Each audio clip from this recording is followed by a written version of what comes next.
Aujourd'hui, on va s'intéresser au cas où le vecteur V0 et G n'ont pas le même support. Et ce mouvement-là, on va voir que c'est un mouvement parabolique. P2, on continue le chapitre P2, on essaie d'introduire la dynamique. Base et application. Précédemment, dans le grand A, on avait vu les bases de la dynamique.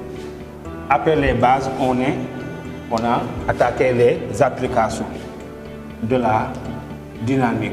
Et dans cette deuxième partie, on avait étudié le mouvement d'un fluide qui gravit une pente.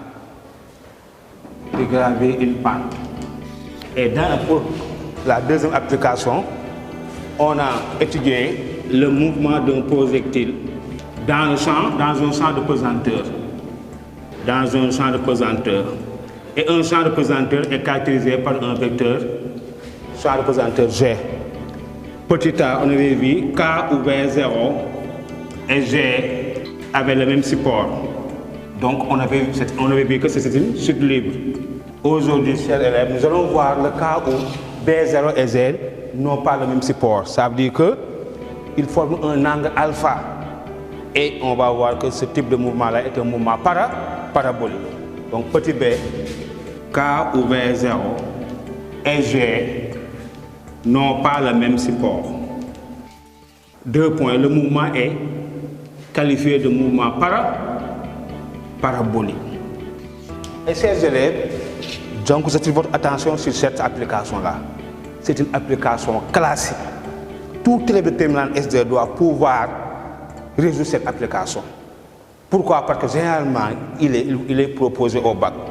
Si on constate, si on regarde les 5 derniers bacs, généralement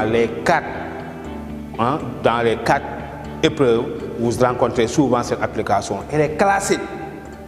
Il y a plusieurs applications, mais elle est classique. Et vous allez vous rendre compte que beaucoup d'activités que l'homme fait quotidiennement concernent cette application. Un basketteur, lorsqu'il joue au basket, il est en train de faire cette application. Un nageur qui saute dans une piscine fait cette application. Le militaire qui lance une bombe, il fait cette application-là. Il est cette application classique. Donc j'attire votre attention. Et je vous invite vivement à bien suivre et à donc de faire de sorte que cette application-là soit dans votre poche. Donc je vais prendre donc le cas le plus général, après particulariser. Donc je vais considérer un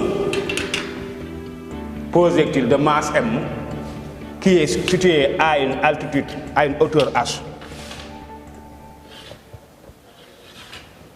Par exemple, un projectile de masse M